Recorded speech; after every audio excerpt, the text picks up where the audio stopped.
गुरुमुखो, आज का सत्संग बहुत ही लाभकारी है। सभी गुरुमुख ध्यान पूर्वक सुने और रूहानी लाभ उठाएं। गुरुमुखो, जीव का परम उद्देश्य भागवत भक्ति है और उसके विषय में यह सर्वदा उदासीन है। हानि और लाभ के विषय में स्वयं निर्णय कर लेना इसकी सामर्थ्य के बाहर की वस्तु है। जीव प्राय मनोवांछित विषयों में निमग्न रहकर इन क्षणभंगुर पदार्थों को ही सुखदायक समझने लगा है। इन संसार के भोग्य पदार्थों में जब सुख है ही नहीं तो इसे वह प्राप्त हो तो कैसे हो। अनित्य सुखम लोकम, यह संसार अनित्य है और सुख से रहित है। ऐसा उपदेश भगवान श्री कृष्ण जी अर्जुन को देते हैं कि जीवों को मन और माया के धोखे से बचाने के लिए समय समय पर संत सत्पुरुषों का प्रादुर्भाव होता है। वे युग युग में अवतार लेकर सृष्टि के बहते हुए पापों के भार को दूर करते हैं। जीवों को मोह और प्रमाद की नींद से जागृत कर उन्हें वास्तविक लक्ष्य का तथा जीवन की लाभ हानि का बोध कराते हैं। वस्तुतः संत सत्पुरुष ही जीव के सच्चे हितैषी एवं मित्र होते हैं। वे उन्हें आध्यात्मिक मार्ग दर्शाकर अपने अमृत भरे उपदेशों से तृप्त कर देते हैं।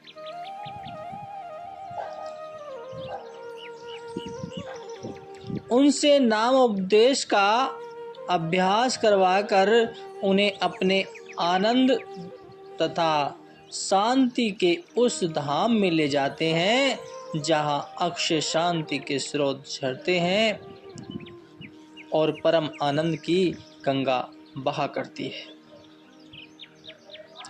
गुरुमुखो, मानव देह क्षणभंगुर है।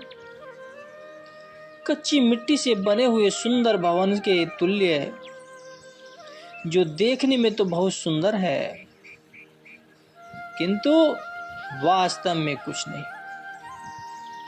महाकाल का एक झोंका इसे नष्ट कर देगा। यदि संत सत गुरुदेव जी की विमल भक्ति, नाम तथा प्रेम रूपी धन इस जीव के आंचल में न होगा तो वह परलोक में क्या मुंह दिखाएगा। इसके बिना तो जीव के पास जो कुछ भी होगा वह सब 84 लाख योनियों की सामग्री ही है।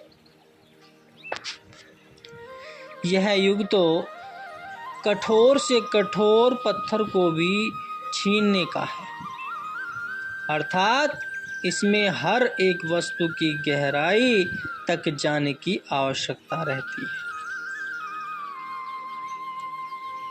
कारण जो कुछ भी दृश्यमान पदार्थ हैं वे वास्तविक नहीं हैं। उनके पीछे कोई अन्य सत्ता छिपी बैठी हुई है। दर्पण में जैसे जो कुछ दिखाई देता है वे वस्तुतः होता नहीं, वह केवल प्रतिछाया है।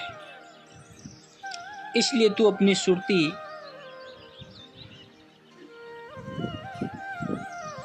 इनमें मत अटका। इन दिखाई देने वाले मनोहर दृश्यों से तुझे स्थायी सुख नहीं मिल सकेगा। इस संसार को देखते रहने की तृष्णा एक ऐसी नागिन है जिसकी फुंकार मात्र से ही जीव की बुद्धि भ्रमित हो जाती है। अज्ञानता में पड़ा हुआ यह मनुष्य इस माया के हाथों ठोकरे खाने लगता है। तृष्णा के साथ ही जब ये पांचों लुटेरे काम, क्रोध, लोभ, मोह और अहंकार जीव के मन पर प्रहार कर देते हैं, तब तो इसकी दुर्दशा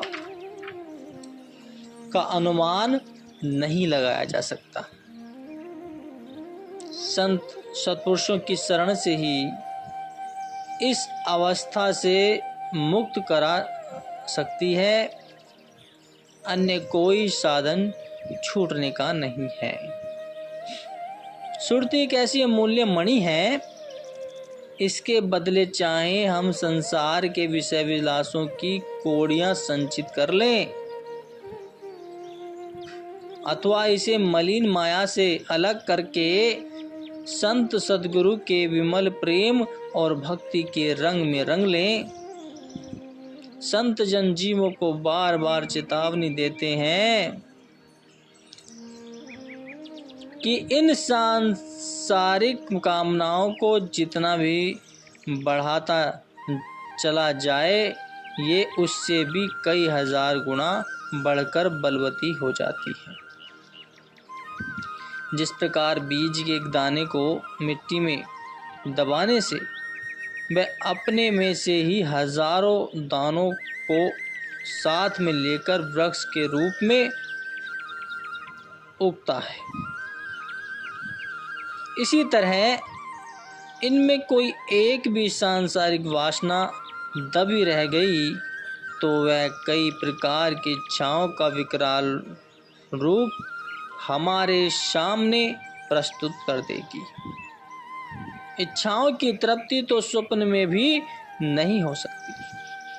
कामना की कामना ही जीव को व्याकुल तथा चिंताग्रस्त बना देती है। यदि एक हीरे को कीचड़ में डाल दिया जाए तो भी वह हीरा ही रहता है।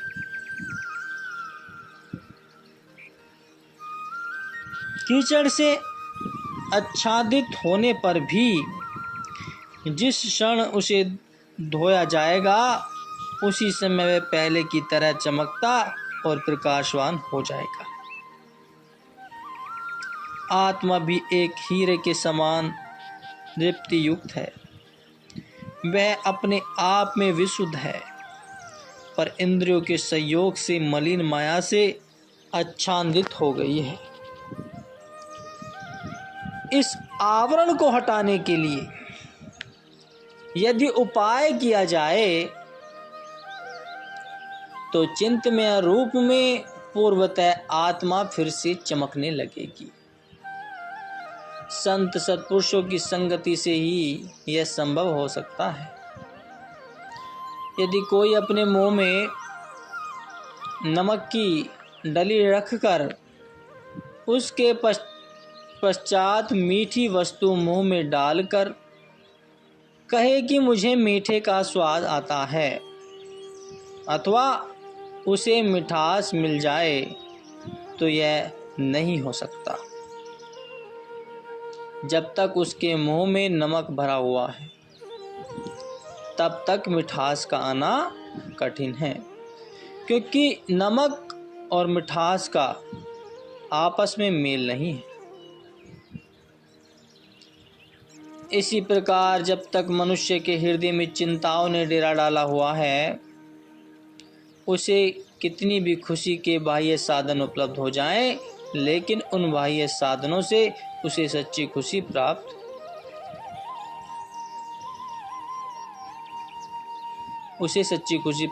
हो जाए, ऐसा कदापि नहीं हो सकता। बाह्य साधनों से हृदय में सच्ची खुशी को अनुभव नहीं किया जा सकता। सुख कब मिलेगा?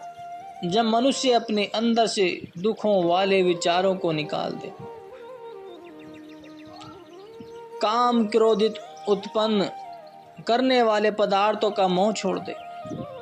किंतु क्या मनुष्य स्वयं ऐसा कर सकता है? क्या वह काम क्रोधित के विचारों का नाश कर सकता है? कदापि नहीं। प्रत्युक्त उन शत्रुओं से पीछा छुड़ाने के लिए मनुष्य को अत्यंत शक्तिशाली शक्ति की सहायता की आवश्यकता है, अन्यथा वे शत्रु मनुष्य को कभी नहीं छोड़ने वाले। वह शक्ति है सत्पुरुषों की संगति। सत्संगति के प्रभाव से हर प्रकार की कल्पनाएं और कष्ट दूर हो जाते हैं। दुख वहां निकट नहीं आ सकते। मनुष्य सदैव सुख में ही समाया रहता है। गुरुमुखो, ईश्वर की भक्ति सच्ची, नित्य और सुख आनंद प्रदान करने वाली वस्तु है। यह सुख, आनंद या खुशी अस्थायी नहीं है, प्रत्युक्त नित्य एवं शाश्वत है। इसलिए इसे सच्चे सुख आनंद ही सच्चा सुख आनंद कहते हैं। किसी भी स्थिति में अथवा किसी भी कारण से इसमें कमी नहीं आ सकती। इसे पाकर फिर और कुछ पाने की इच्छा शेष नहीं रह जाती। यह नित्य और शाश्वत सुख उन प्रभु के प्यारों को प्राप्त होता है जो भक्ति परमार्थ के सच्चे अभिलाषी हैं। यह भक्ति का प्रभाव है कि उसे चाहने वाले इस संसार में भी सच्चा और शाश्वत सुख प्राप्त करते हैं और परलोक में भी यही सच्चा सुख उनके साथ रहता है। इसके विपरीत सांसारिक पदार्थों और रसभोगों से प्राप्त होने वाला सुख आनंद क्षणिक एवं अस्थायी होता है। उसे स्थायित्व प्राप्त नहीं। जो सांसारिक व्यक्ति इन सांसारिक पदार्थों तथा रसभोगों के इच्छुक होते हैं, प्राकृतिक नियम अनुसार उन्हें वांछित पदार्थ तथा भोग ऐश्वर्य मिले तो मिल अवश्य जाते हैं, परंतु इनमें उनकी इच्छाएं पूरी नहीं होती। थोड़े समय के लिए अस्थायी सुख की झलक दिखलाकर ये शरीर इंद्रियों के सुख भोग इनके लिए असीम दुख और क्लेश का कारण बन जाते हैं, क्योंकि ये परिवर्तनशील और अनित्य है। जो इन सुखों पर विश्वास करता है वह स्वयं को ही धोखा देता है। इसके अतिरिक्त मनुष्य जितना अपनी शारीरिक एवं इंद्रिय कामनाओं को पूरा करने का यत्न करता है, ये उतनी ही बढ़ती चली जाती है। एक एक कामना के पेट से सैकड़ों हजारों अन्य कामनाओं का जन्म होता है और यह क्रम बढ़ता ही चला जाता है। मनुष्य की आशा तृष्णा कभी समाप्त होने में नहीं आती। जीव अंततः रोता पछताता हुआ इस संसार से कूच कर जाता है।